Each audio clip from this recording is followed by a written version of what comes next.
여러분 안녕하십니까, 진성호입니다. 지난 3일 열린 KBS, MBC, SBS, TV3사 공동주관 TV토론은 정말 대단했습니다.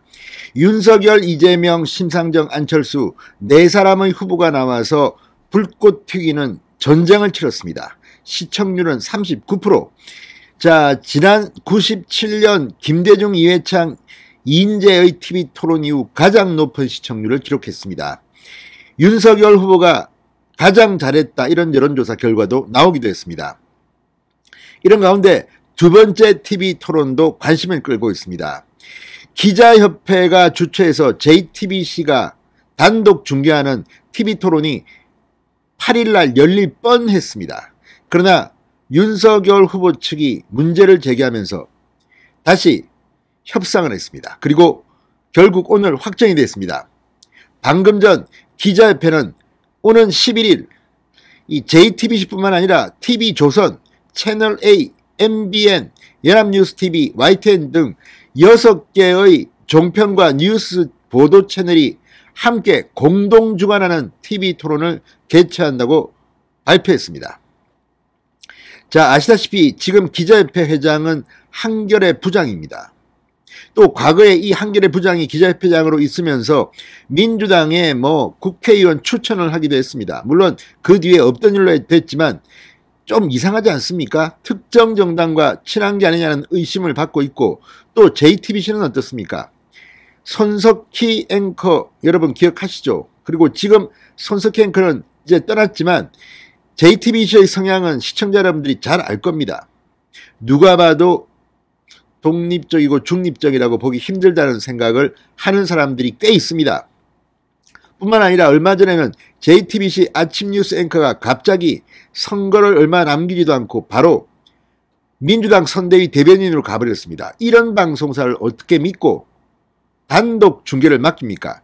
또 기자협회와 JTBC가 장난을 칠 가능성은 없습니까?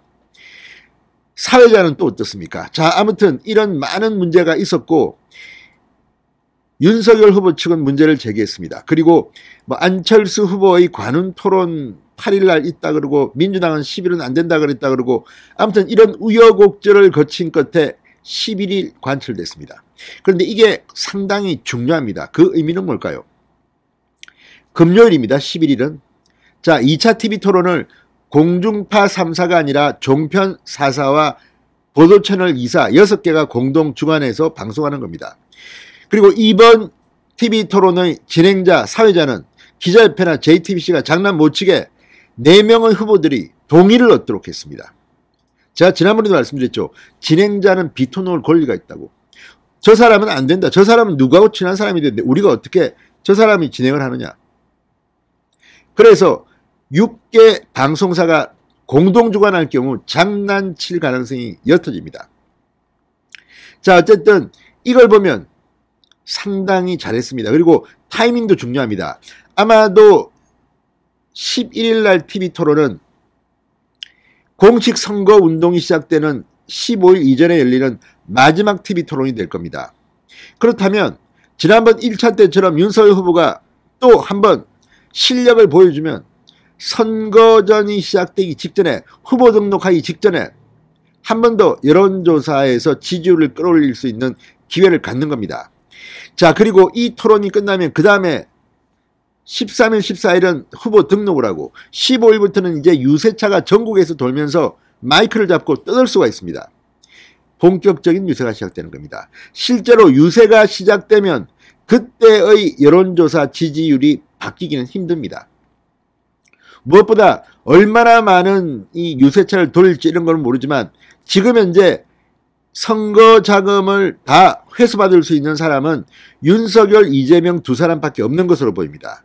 왜냐하면 15% 득표를 해야지 전액 환수를 받습니다. 10% 득표를 하면 절반을 받습니다. 10% 미만은 한 푼도 못 받습니다. 자, 지난 대선 때 이 후보들이 돈을 얼마나 썼는가 한번 볼까요? 문재인 후보는 당시 500억 원을 썼습니다. 500억 원. 득표율은 41.1이었습니다. 홍준표 자유한국당 후보는 420억을 썼습니다. 24%를 득표해서 2등을 했습니다. 안철수 국민의당 후보는 460억을 썼습니다. 자유한국당보다 더 썼습니다. 21.4%로 3등을 했습니다. 그 외에 유승민 바른정당 후보는 50억을 썼습니다. 6.8% 득표를 해서 한 푼도 못 받았습니다. 심상정 정의당 후보는 42억을 썼습니다. 6.2% 5등을 해서 한 푼도 못 받았습니다. 자, 이걸 보면 이게 간단한 문제가 아닙니다. 안철수는 지난번 선거 때는 460억을 썼지만 이번 선거 때 이렇게 쓸 수 있을까요? 모릅니다. 만약에 한 푼도 받지 못하는, 그러니까 두 자릿수 득표를 못한다고 하면 유승민, 심상정 당시 국민 바른정당과 정의당 정도밖에 못 쓸지도 모릅니다. 50억 42억 수준입니다.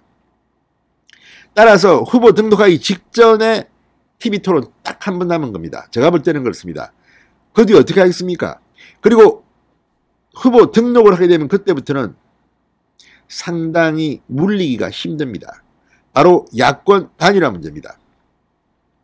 자, 지금 11일이면 금요일인데 안철수 후보가 그 기간 동안 지지율을 15%까지 끌어올릴 수 있을까요? 저는 힘들다고 봅니다.